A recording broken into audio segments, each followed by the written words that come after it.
গাজীপুরের শ্রীপুর উপজেলার মাওনা চৌরাস্তা এলাকায় শ্রমিক দলের সাবেক সাধারণ সম্পাদক রেজাউল করিম মৃধার উপরে সন্ত্রাসী হামলা করে গাড়ি ভাঙচুরের অভিযোগ উঠেছে।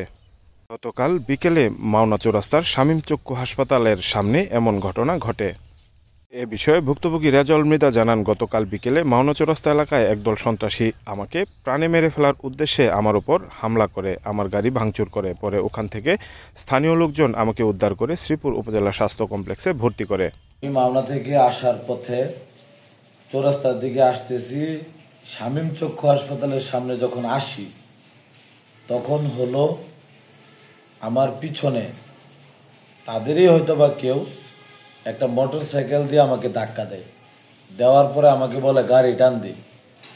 গাড়ি টান দেওয়ার পরে বলার পরে হাসপাতালের ভিতর থেকে আরো 3 থেকে 4 জন লোক আইসা আমাকে গাড়ি টান দে এভাবে বইলা গালিগালা শুরু করার এক পর্যায়ে যখন আমি বললাম যে আমি করবো কেন, সামনে জ্যাম, যাইতে সময় লাগবে, বলার সাথে সাথেই তারা আমার গাড়ির উপরে অ্যাটাক করে। তাৎক্ষণিক আমার মনে হলো এই সবগুলি লোক পূর্ব পরিকল্পিতভাবে এবং আমাকে হত্যার উদ্দেশ্যে তারা এই হামলায় অংশগ্রহণ করে।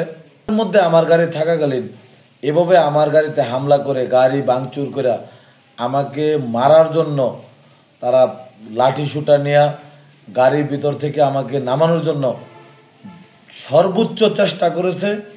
এবং ওইখানে যারা ছিল, আশেপাশের লোকজন ছিল, তারা তাদেরকে কোনোভাবেই নিবৃত্ত করতে পারে নাই, তাদেরকে ফিরাইতে পারে নাই।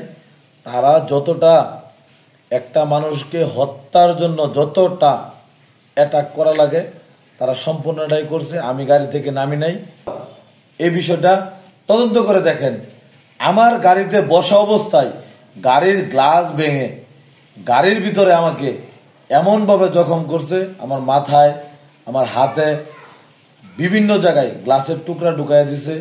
গ্লাস যখন ভেঙে লাত্তি দিয়া ভাঙা ফেলায় তখন এই গ্লাসগুলি, টোটাল গ্লাসগুলি আমার শরীরে বিভিন্ন জায়গায় ক্ষত সৃষ্টি করে।